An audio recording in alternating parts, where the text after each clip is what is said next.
Okay, my name is Muhammad Jibreel Abdu-Shahid.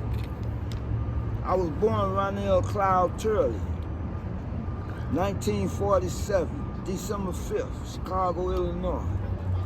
I was born on the night Joe Louis was fighting Jersey Joe Walcott for his title.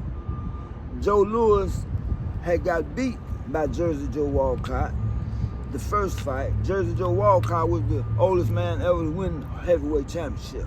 But he beat an older Joe Louis. He didn't beat a young Joe Louis.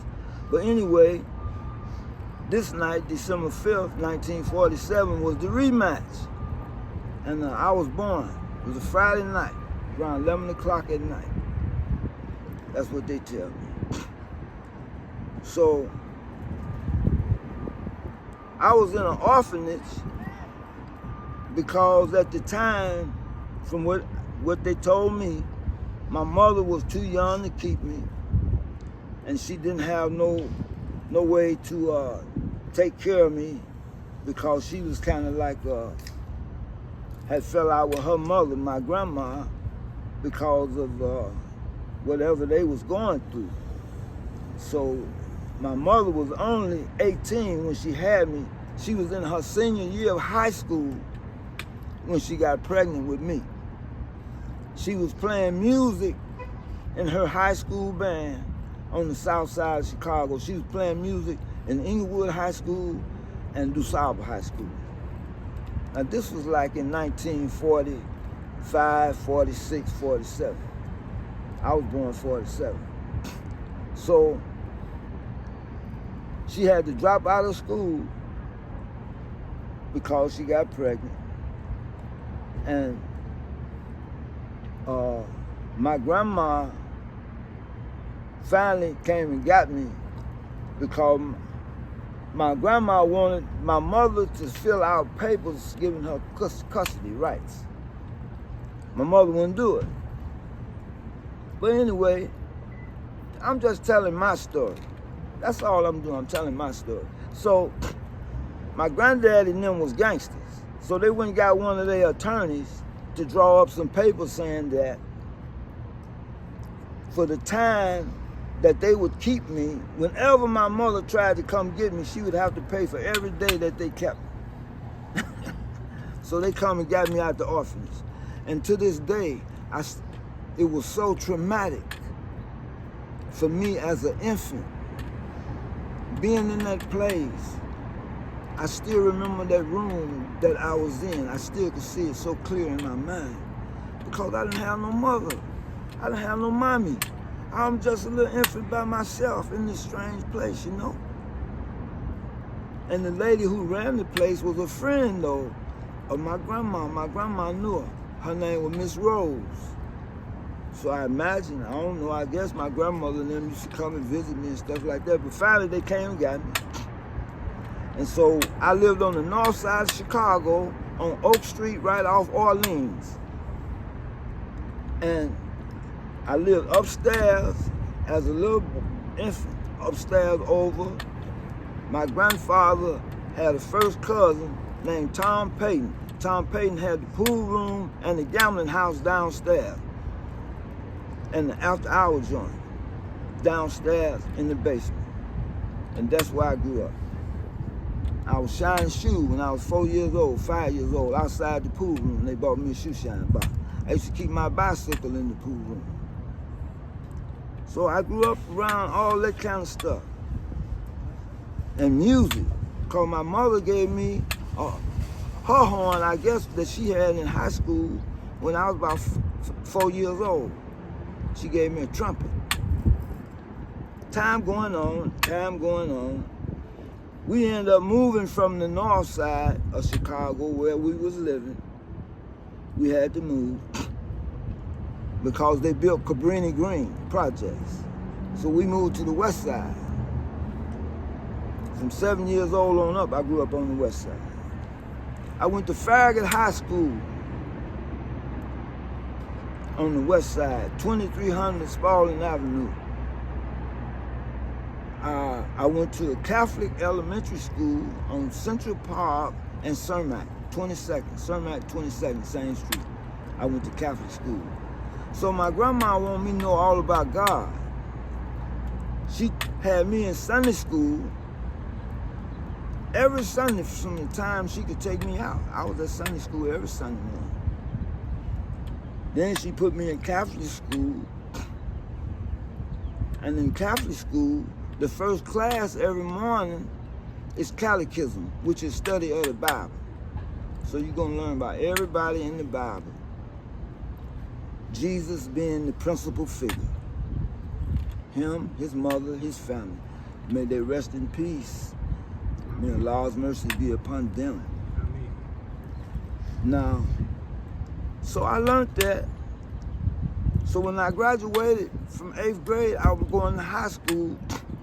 Now all my friends that I went to elementary school, they were going to Catholic high school.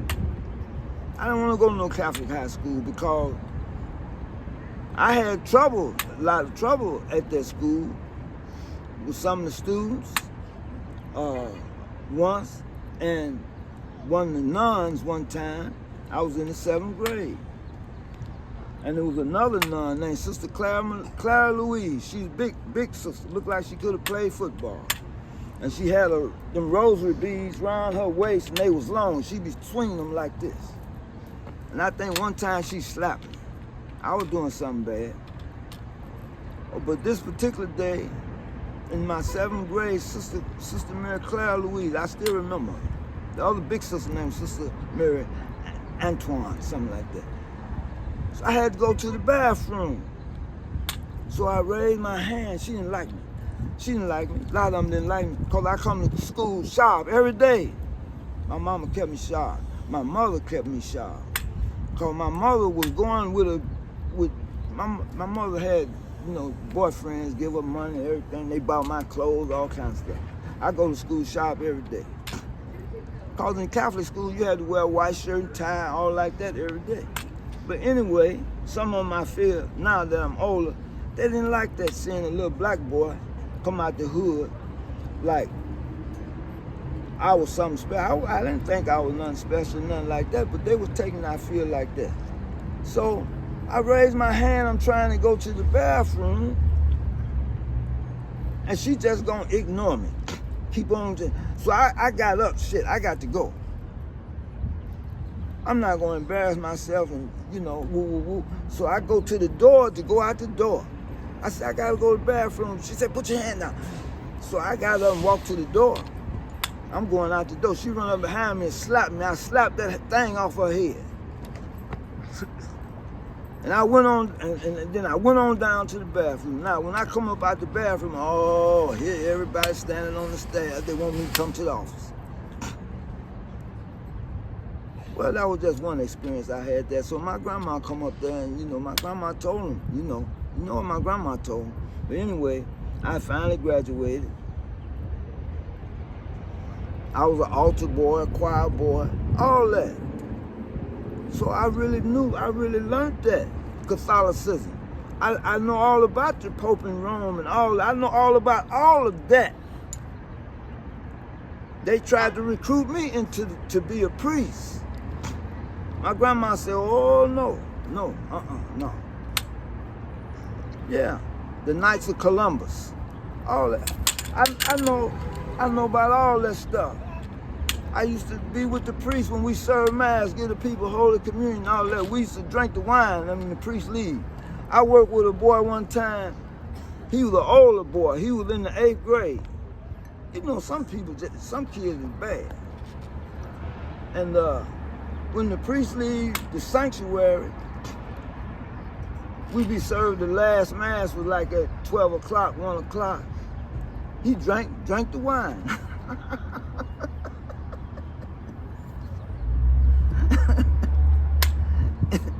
Anyway, I graduate. I go to a trade school in Chicago called Krieger Trade School. Now, the summer that I graduated, I was 13 years old. That summer, in the month of July, I got shot. Seriously shot. It was July, I think it was July. So I was a ball player. I played baseball. I was serious about baseball. I played baseball for real, and I could play. But anyway, we had softball game in the alley behind all the houses. Every street in Chicago got an alley. Well, that's where all the garbage cans, everything at, and the people's garages. But the alley wide. So we play baseball in the alley. We got a basketball hoop back there, everything. So now, it's a boy who was the umpire of the game. He was an older boy named Willie Calloway. Willie Calloway. And Willie Calloway used to carry a gun in his shoe, a Derringer.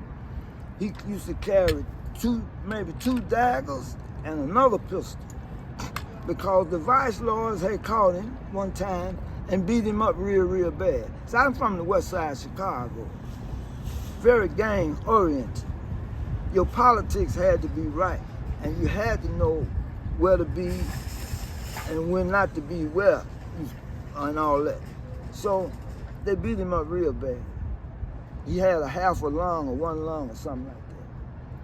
But he lived. God blessed him to live. But I didn't know nothing about all that back then. He was old enough. But as we got older, we all mingled with the older boys. So he's umpiring the game. So he gave one his pistol to a boy that lived down the street from me named Lemuel. Lemuel's a bad boy. Lemuel stutter when he talks. So now he give Lemuel the gun. So I got two friends. We sitting up on the garage, and they tearing off the roofing paper, throwing and hitting Lemuel upside the head. Pop, playing with it. They play all the time. Leo and Earl, they always playing. So my dear friend, I grew up named Leroy, he was sitting right next to me. So now Liam got the gun. So now Liam pulled the gun out. Start pointing. Who's throwing that shit at me? So now Willie done told Liam ain't no bullets in the gun. Okay, I'm not gonna give you. So now he don't know it's still a bullet in the chamber. And he clicked the gun and shoot me. And I'm sitting just like, and the bullet hit me, bam! Now, my best friend sitting next to me, Leroy Cooks. He had 10 brothers and 4 sisters. We all grew up together. He's sitting right next to me. Now, when the bullet hit me, I don't know I'm shot. I think I'm just still sitting there watching what's going on. I'm up on the garage roof. So I'm sitting up watching. I'm sitting up above third base, like, okay? And so now, I don't know I'm shot, but I hear his voice. It was faint, and it got louder. But first it was just faint. Liam, you shot him. You shot Ronnie. Because everybody called me Ronnie. My name Ronell. Everybody called me Ronnie. So, I don't know I'm shot. I'm just sitting there. So now by me hearing him, now I'm feeling my body something very strange. I'm burning up. I'm on fire. Like I'm in a baker's oven.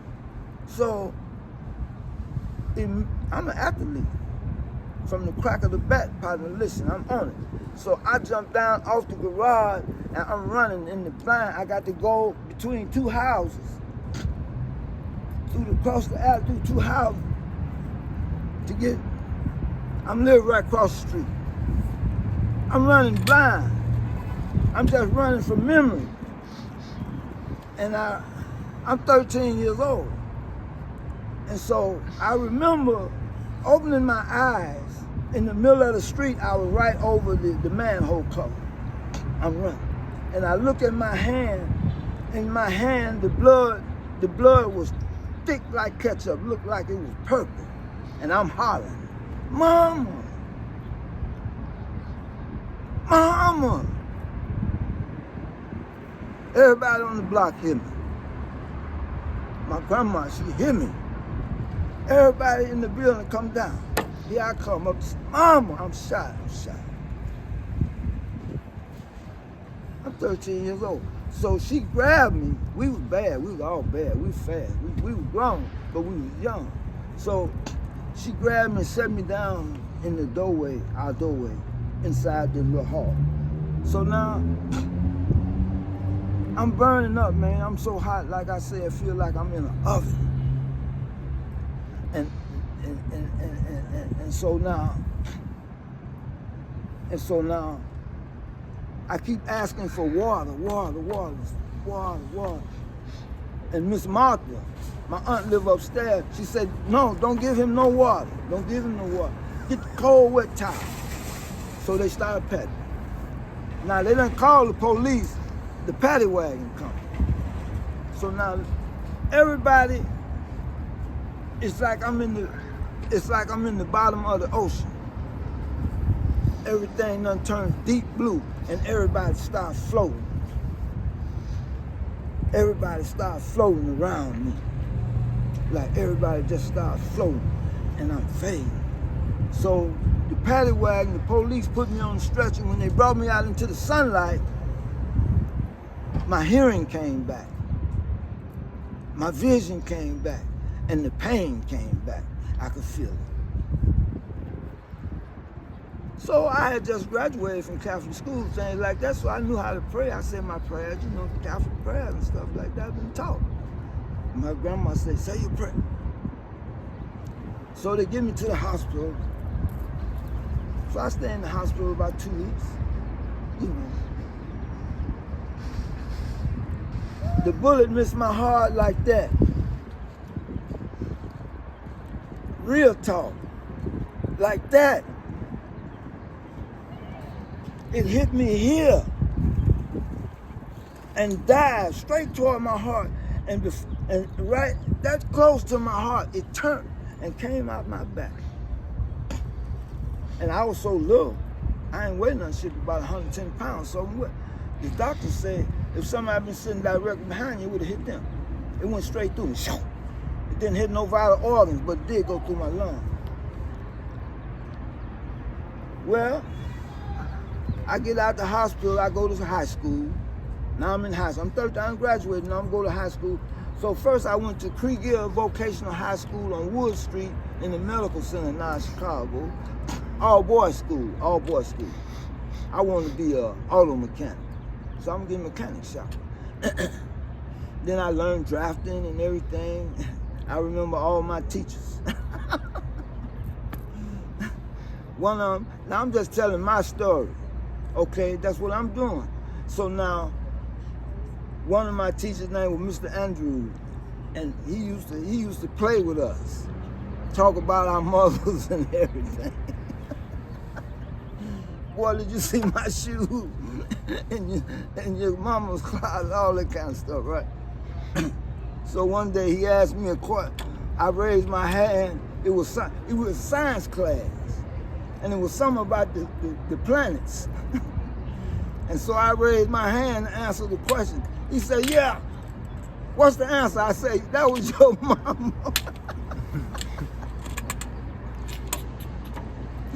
Well, we used to have fun. Anyway, one day, this is my first year of high school. One day I walk in the restroom, just after about two months. I walk in the restroom and they shooting dice. I didn't know how to shoot dice. I knew how to play a little pool, but I didn't know how to shoot dice. Man, they got a big dice game going in the restroom, the big boys.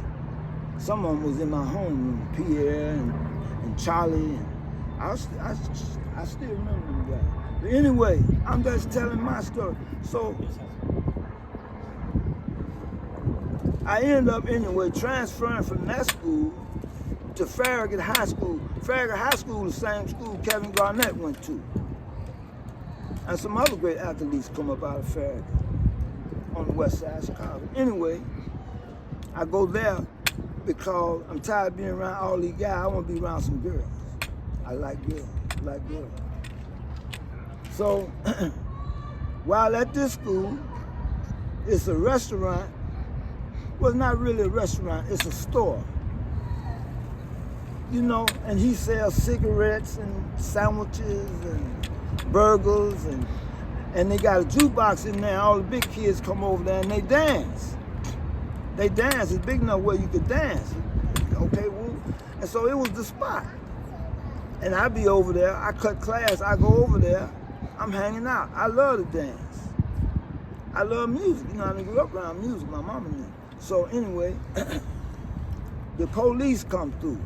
His name was Parker, P-A-R-K-E-R, Officer Parker. Black man, black police. Cold-blooded ass. I ain't gonna say what I want to say. I ain't gonna say it. I seen him take his club and break it over a boy's forehead one day. Knocked the boy to his knees. Big old boy named Jerome. Never forget it. Right in the middle of the street in front of the restaurant. He come in the restaurant one day, checking IDs. Your class, where you supposed to be? I'm cutting class now. I'm cutting class. So he took me back across the street to the school, up into the teacher's lounge. And then there's a little room in the back. He took me in the room, made me drop my pants. Not my underwear, but my pants. And get down on my knees like I was at the altar finna receive communion. And he beat me in the back of my legs with that club. That's a special wood. That ain't no any kind of wood. Yeah, he beat me in the back of my, hit me hard 9, 10, 11, 12 times. Because I was cutting class. Okay. When I got away from him, I went to my locker. I got all of my stuff. And from that day on, if you come to me talking about school, listen, you take your school in whichever direction you traveling, you take it with you. I went to the street. I was in a gang, all that. Drinking wine every day. I didn't learn how to shoot dice, nah. I'm up on the set where all the players at. I'm hanging out around, couldn't go in the pool when I was still too young, around the pool, up and down the gang. You know, we into gang stuff. We fighting with other gangs in the area. Egyptian cobras, vice lords, Roman saints, all kind of vice lords. All kind of Egyptian cobras. The raw gents, the Roman saints, the Comanches, the Apaches, the Seminoles. That was the culture. So now I'm out there in it. So when my grandfather found out I wasn't going to school, he said, boy, so I told him what happened. I see, my granddaddy could have made something happen, but I really didn't want to tell him I was cutting class and all that. But he said, look, if you ain't gonna go to school, you got to work. Get you a job, and you bring mama some money. Every time you get paid, you bring mama some of that check. Okay, Dad. I ended up working downtown Chicago, Western Union. I learned downtown Chicago, the underground, east, west, north, south, everything. Knew where all the nice clothes and shoes, everything was at. I loved it. Anyway, getting back, I drift. I don't mean to drift. I don't mean to drift. Now, I'm in the street. I'm chasing girls, I'm roller skating, going to the dances and all that, dressing. And so I end up with 3 sons. I was 18 years old. I got 3 sons. 3 sons, 18 years old. So now I got to come away from the gangbanging thing. Because my spirit is telling me, now I got 3 boys. I'm kind of proud of that. I can't be doing this. I'm in and out of jail. I can't be doing this. So the guys in the club, you know, they were kind of, didn't like that I pulled away from them and stuff like that, because everybody liked me, you know what I mean? And but no, I had to cut that loose. So now I get into the game. I'm shooting dice, I'm boosting, I'm flim-flamming, you know, I'm getting away with what I can get away with when I can get away with it. In and out of jail. 10 days here, 30 days there, overnight here, overnight there. I'm selling jewelry on the street. Now I'm old enough to go in the pool room. I grew up over pool room. My granddaddy's first cousin, my uncle had a pool room. I knew all about pool. So now I'm 17 years old, and the man that owned this pool room, Route 66 is Ogden Avenue, run through Chicago. That's Route 66. Pool room on this side of the street, pool room on that side of the street. The north side and the south side of the street. And the boys off my block, they were hanging out at this pool room over here on the south side of Ogden Avenue, Route 66. So I would go in there. I wasn't old enough to be in the pool room. You're supposed to be 18 years old. I go in there, you know, hang around, woo-woo. Everybody knew me. We all grew up together. They older than me, though. So one day the man that owned the name was Winslow, Mr. Winslow. He said, boy, how old is you? Let me see your ID. So I showed him, I was 17. He said, you can't be in here. I said, Mr. Winslow, I've been coming in here for months. He said, shit, I thought you was a Mexican or something. I don't say nothing to them. There wasn't no Mexicans in our neighborhood. He was just trying to be funny. Because I'm light-skinned, you know. That just rolled off my back. Because I knew who I am. But anyway, I got in the pool room when I was 18, and I started hitting them balls so good, man. I beat all the older boys playing bank. I could hit them. No, I'm talking about I could hit them good. I'm banking 5, 6 balls from the break. Next shot, I'm going out. Ooh, I could hit them. I was drinking that wine, smoking herb. Then everybody started popping and shooting. Guys ODing. All 3 of my cousins that was just I grew up with, all 3 of them died. My oldest cousin got hooked on that hop. Come to my grandmama's house and stole from her.